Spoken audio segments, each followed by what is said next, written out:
We're back with something new and exciting. It's Vic. I wanted to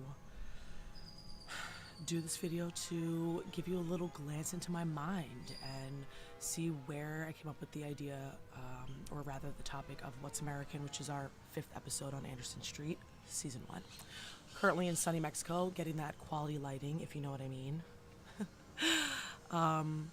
So, our fifth episode is simply entitled What's American, and that came as a result of my conflict upon returning from, aside from the 2.5 years that I was gone traveling, right? I've been fortunate to travel copiously since I was a child, and that means my mom was a teacher, my dad was a cop.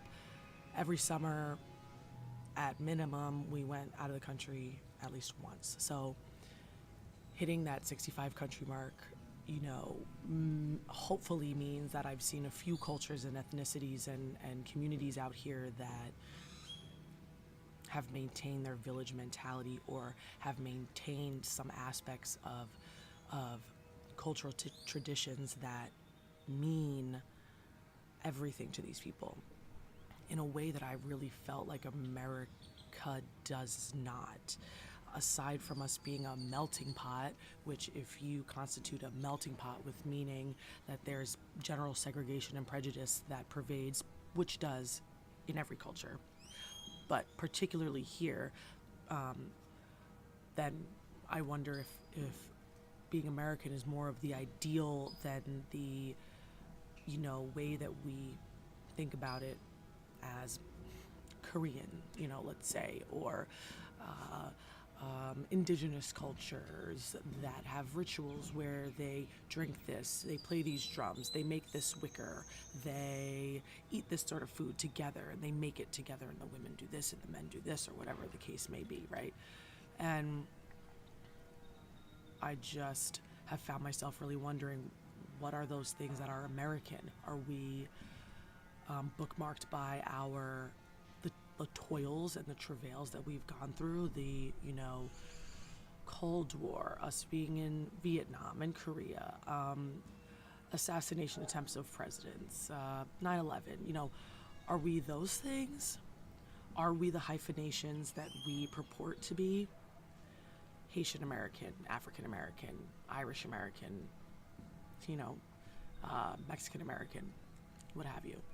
Are we those things? Do they further divide us? If we keep talking about not wanting to be divided, are we just ensuring that that continues?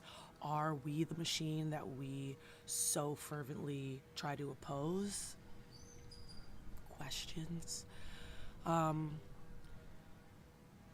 so returning to the States has been a doozy for you, girl, because do I feel American? No, I can't really ever say that I have, because what does that feeling constitute? What does that mean? What do I feel? I feel like my parents' daughter. I feel like, Yemi Janaea, Carrie Vanessa's best friend. I feel like a Jersey girl. I feel like I'm a traveler. Rarely does American come in there unless someone asks me where I'm from. And in which case they really want to know what kind of brown this is. So really they're asking what my ethnicity makeup is, right? So what really are we asking? And what really are we saying? Because to be American also encompasses Canada, because that's North America.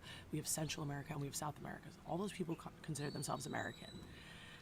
So let's also remember that, right? And so the people at the table, I have tried to curate in a way that was like baby boomer who has like patriotism and like grew up that way, or someone that does see themselves as their ethnic makeup first and American second, myself, of course.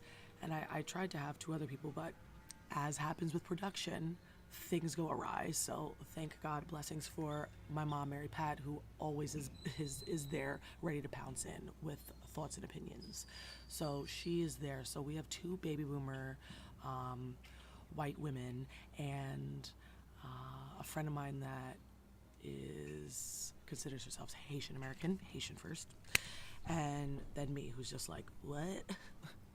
Don't know.